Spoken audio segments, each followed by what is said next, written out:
Gospa Fajon, lepo pozdravljeni v oddaji iz našega studia na TV Ideja, ki jo tokrat snemamo v Ljubljani v hiši EU. Dober dan. Lepo pozdravljeni. Ker se eno izmed področji, ki ga pokrivate, nanaša tudi na Zahodni Balkan, predlagam, da pričneva s komentarjem vrha EU Zahodni Balkan, ki je bil nekako eden izmed osrednjih dogodkov predsedovanja Slovenije Evropskemu svetu. Kako ste zadovoljni z zaključki tega vrha? Zdaj, od samega vrha nisem imela velikih pričakovanj, ko gre za zaključke. Bolj je bilo simbolično sporočilo močno, da vsi voditelji sedijo skupaj, da je širitev za Evropsko unijo pomembna, predvsem pa za države Zahodnega Balkana, ki izgubljajo veliko entuziazma. Mlada generacija odhaja, ekonomske, politične nestabilnosti se kar vrstijo iz države v državo, tudi v odsotnosti neke ambiciozne širitvene politike. Mi smo nažalost zdaj v situaciji, ko se vlade Evropske unije še odločajo, ali bodo Severni Makedoniji in Albaniji odprle pristopna pogajanja do tega konca leta. Tu vidim veliko tveganje. Gre namreč za to, da sta obe državi izpolnili vsa pričakovanja, vse pogoje in se je zataknilo na strani evropskih vlad, konkretno v zadnjem primeru z bolgarskim vetom. In ko Evropska unija na eni strani obljublja, ko države na drugi strani izpolnijo pogoje, pa potem države članice Unije ne izpolnijo svojih obljub, se nam dogaja to, kar se danes dogaja na Zahodnem Balkanu. Izgubljajo države zaupanje v Evropsko unijo, upada podpora. Ob sami situaciji s covidom in politične nestabilnosti je to izjemno nevarno tveganje za stabilnost v naši direktni soseščini. Vidimo danes tudi izrazito v Bosni in Hercegovini, kjer so hude težnje po razdelitvi države, kjer Republika Srpska s predsednikom Dodikom ima težnje po odcepitvi. Vse to lahko po krvavih vojnah, ki smo jim priča v novejši zgodovini, vodi v nove izgrede, v nove napetosti, v naraščanje nacionalizma, in to se nam praktično dogaja pred vrati. In jaz upam, da bo Slovenija do konca predsedovanja, kar bo še v njeni moči, lahko storila, da vsaj tema dvema državama zagotovimo korak naprej v odnosu do Evropske unije. Sicer se bojim, da bo sam proces izgubil verodostojnost. Ključna bo določitev neke časovnice, ki je zdaj nekako nismo imeli na tem zadnjem vrhu. Vsekakor. Zdaj zavedati se moramo, da prihaja Francija kot predsedujoča država, ki z eno nogo že močno stoji na zavori, in v času francoskega predsedovanja se širitvijo ne bo veliko dogajalo, bo verjetno en prazen tek. Imamo tudi volitve, vsaj v Srbiji aprila, ki bodo spet ena preizkušnja zrelosti demokracije v državi. In jaz ostajam, bi rekla, zmerno optimistična, ker se zavedam, da je širitev ključna za stabilnost naše stare celine. Imamo skupne velike izzive, kjer potrebujemo vse države druga drugo, in tudi te reforme, ekonomsko-socialne reforme, boj proti korupciji, proti organiziranemu kriminalu so za regijo, kot je Zahodni Balkan, izjemno pomembne.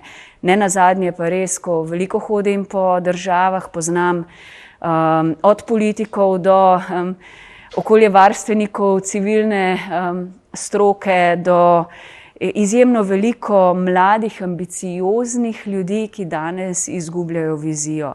In žalostno je gledati, da naša, pa še mlajša generacija zapušča države, ker ne vidi tam svoje prihodnosti.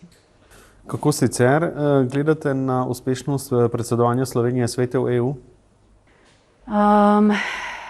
Mislim, da je Slovenija izgubila eno lepo priložnost, da bi promovirala državo kot zgledno, odprto, moderno, demokratično državo, kjer delujejo neodvisne institucije. Mi smo veliko bolj pod drobnogledom, če rečem, tujih medijev, tujih diplomatov, tudi voditeljev politike, kot država, kjer se prerekamo, kjer predsednik vlade preko socialnih omrežij se krega, širi neko nevarno, bi jaz rekla, pa neprijetno retoriko, tudi z dezinformacijami, z diskreditacijami.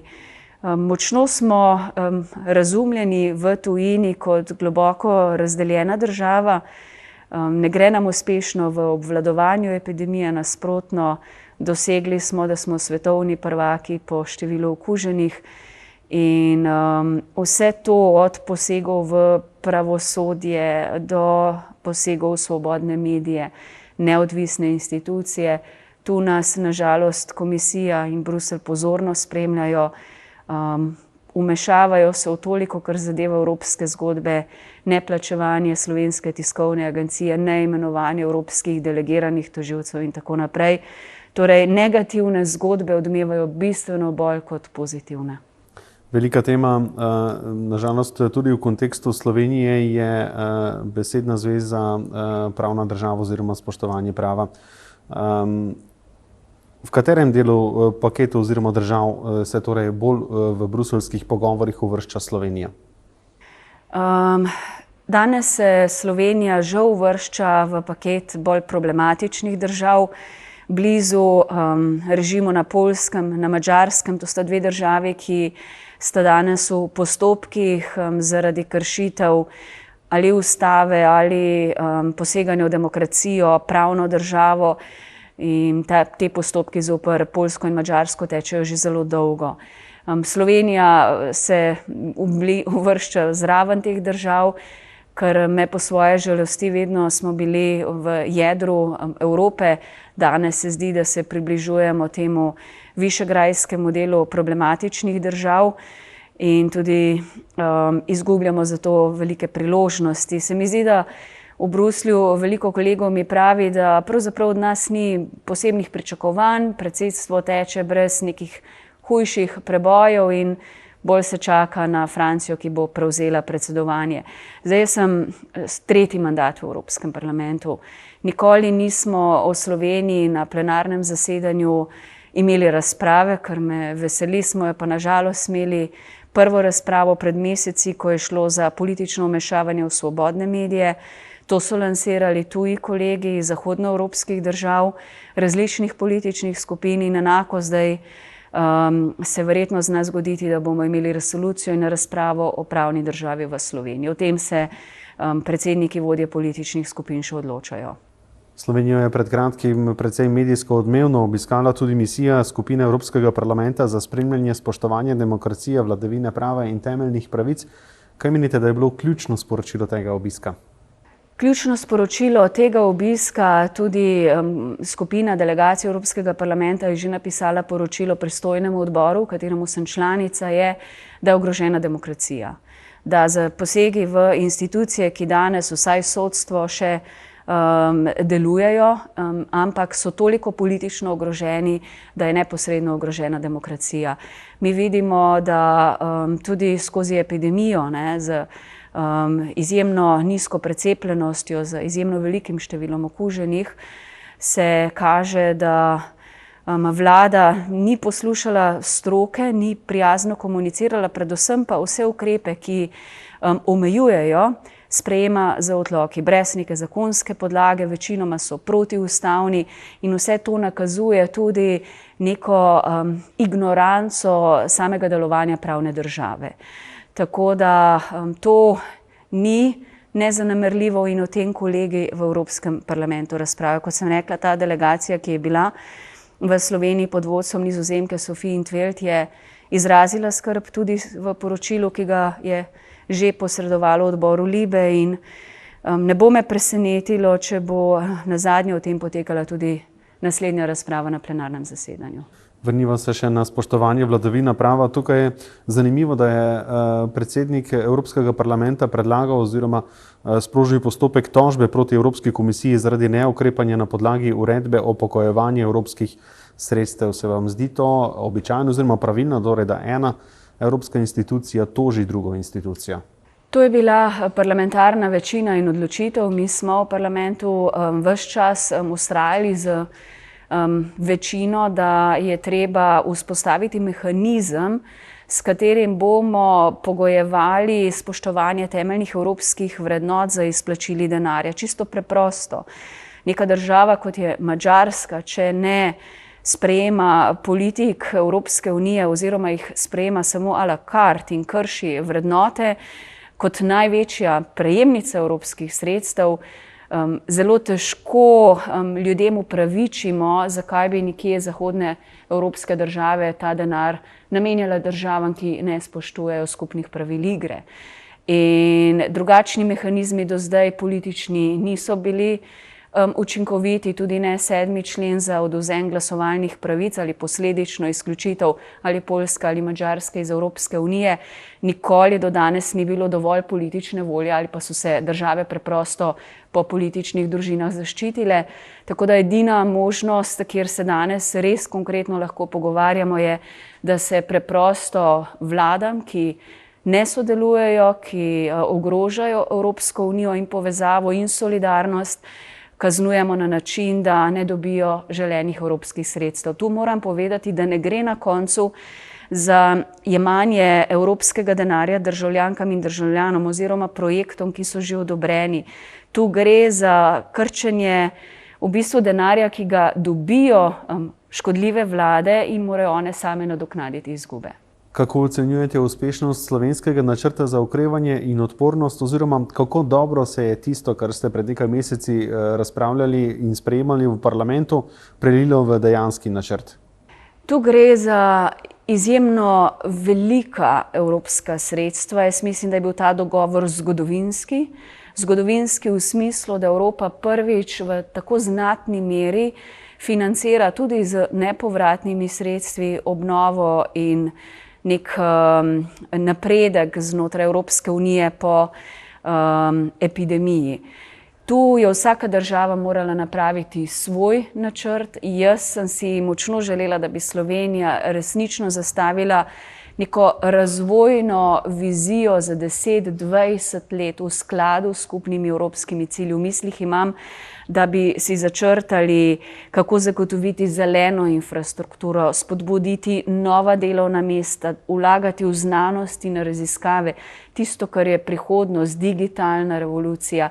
Tu imamo izjemne priložnosti in se mi zdi, da ta, kako bomo zdaj razdeljevali sredstva, načrt ni toliko ambiciozen, ki bi res videl širšo sliko Slovenije čez 10-20 let, kam želimo iti.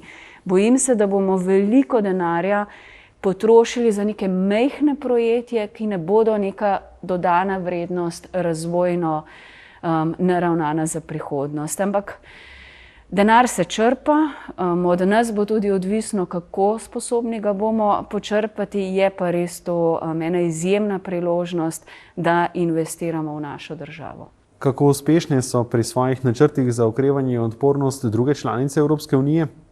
Predvsem zanimivo je bilo spremljati, kako so nekatere države naredile javno obravnavo, vključile vse socialne in partnerje, in civilno družbo, in javnost in so iskale širši konsens, kako investirati v prihodnost svojih držav.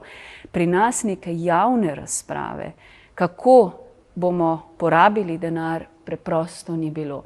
Niso bili vpleteni različni deležniki, zelo dolgo se ni vedelo, kaj bo ta načrt, tako da to so vse tisti dvomi, ki jih ima potem javnost do zaupanja oblasti, če ne ve, kako se denar dejansko porabi in v kakšne namene bo šel, oziroma če ne more v samem postopku kreirati te svoje prihodnosti.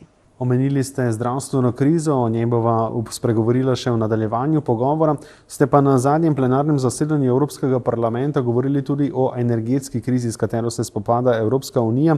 Izpostavili ste problematiko tako imenovane energetske revščine. Kje vidite razloge za to, da bodo očitno posledice te energetske krize nosile najranljivejše skupine v Evropski uniji? Zdaj cene energentov močno poskakujejo. V Sloveniji za zdaj še nismo v situaciji, ko bi rekli, da je nastopila energetska kriza. Nekateri napovedujejo bistveno slabšo situacijo v začetku prihodnjega leta. Dejstvo pa je, da zaradi silovitega poskoka cen energentov. V Sloveniji veliko gospodinjstev grozi energetska revščina. Torej, ljudje bodo morali izbirati ali med hrano na eni strani ali med ogrevanjem doma in to se nam ne sme dogajati. Zato je bila tu sprejeta tudi odločitev na ravni Evropske komisije, seznam ukrepov, kratkoročnih, dolgoročnih, iz katerega bi države jemale tiste najbolj oprijemljive stvari.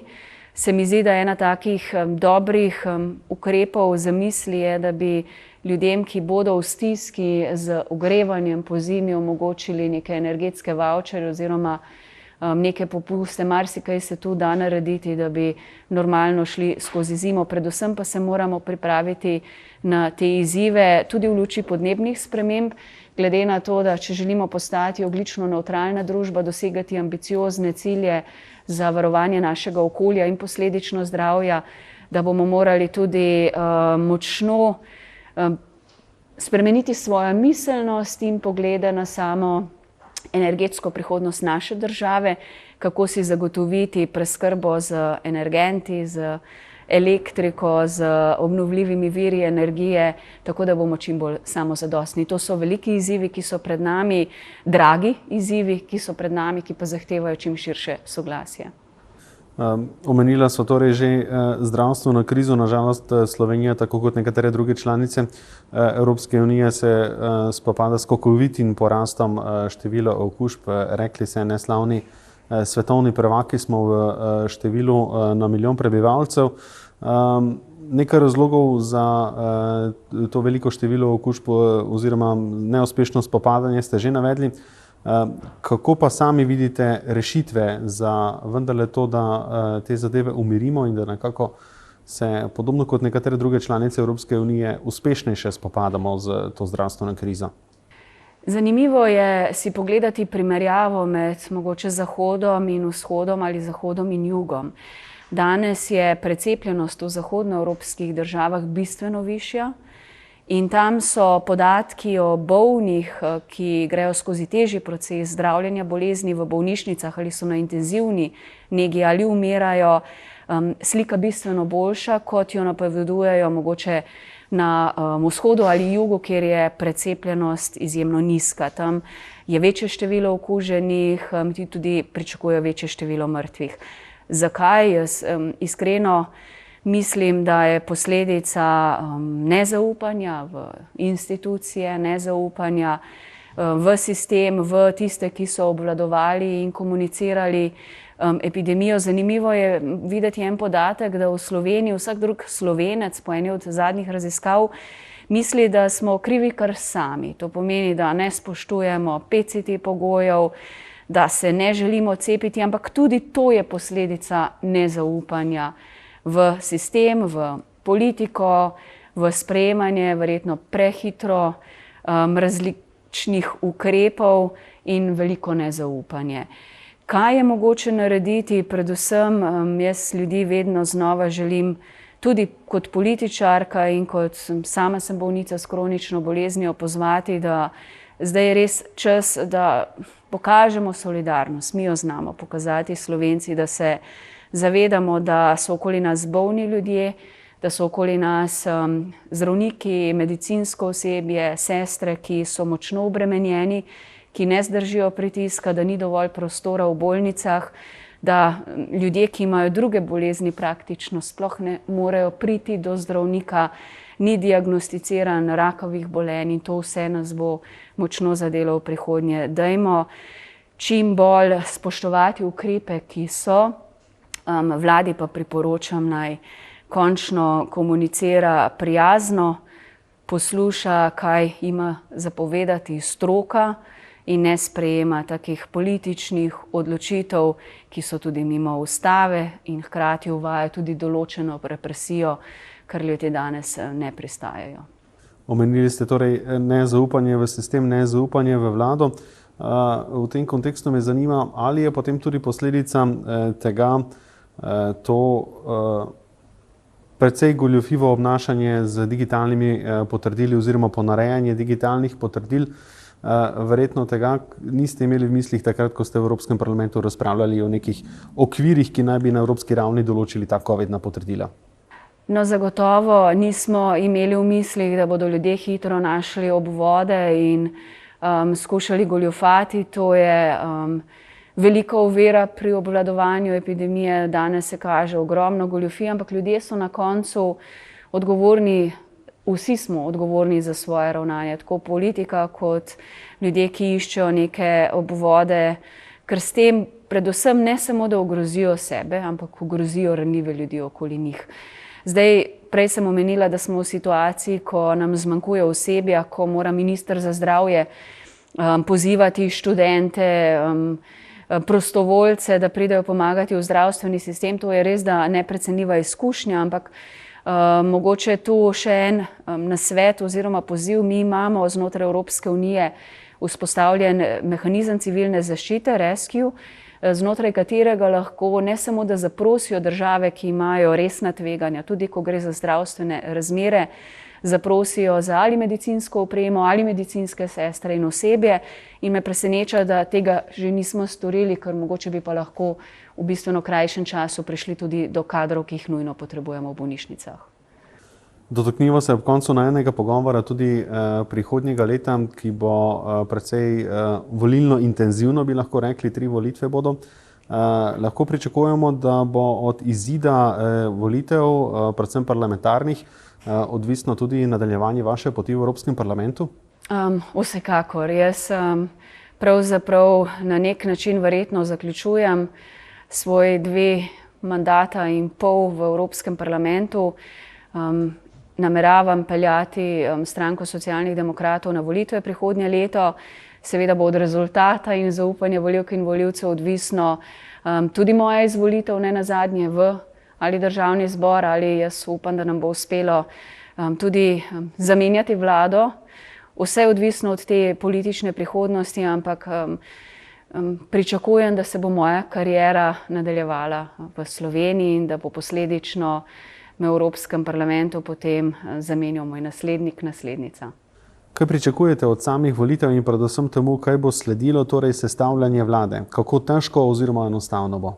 Jaz si želim levo-sredinske vlade. Mi smo stranke opozicije, 4 stranke podpisale povolilni sporazum, da želimo skupaj, če dobimo tisto zadostno večino, jaz verjamem, da jo bomo, sestaviti naslednjo vlado, ki bo normalna vlada, ki bo bolj skrbela za našo prihodnost, za dostojanstvo ljudi, za to, da postavimo nazaj demokracijo. Jaz mislim, da bodo te volitve zgodovinsko izjemno pomembne, ker bomo praktično odločili o tem, ali si želimo nazaj obnoviti demokracijo in pravno državo, svobodne institucije, predvsem pa svobodne ljudi, ki jih ne bo strah povedati, kar mislijo. In da bomo nekje to, kar želijo ljudje, lahko spet zaživeli normalno. Ljudje si zahtevajo spremembe. To vidim, ko hodim že mesece po terenu, veliko je jeze, strahu, tudi nezaupanja in apatije v politiko. To bo izziv, kako ljudi prepričati, da politika dela za njih, da nazaj pridobimo zaupanje. To bo izziv, kot bo izziv privabiti ljudi na volišča. Veliko dela nas čaka, ampak na koncu je naša odgovornost, kam peljemo Slovenijo, skupna. Gospa Fajon, najlepša hvala za ta pogovor. Hvala za povabilo.